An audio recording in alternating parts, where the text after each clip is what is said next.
how's this for irony? All my life I could not understand what the fuss was about the rain. In fact, it seemed to me that Bengalis become absolutely non-functional when it rains. And I'm not referring to the traffic, but the fact that we become nostalgic and sad, a little melancholic, a little poetic.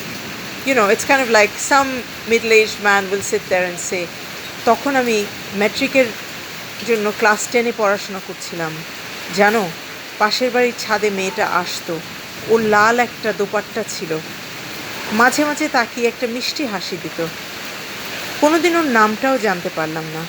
তার কয়েক বছর পরে আমরা ওই জায়গা থেকে সরে গেলাম, কিন্তু এখনও বৃষ্টি পড়লে ওর কথা আমার স্মরণ হয়।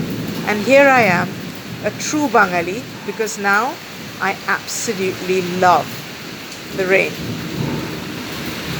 There you go.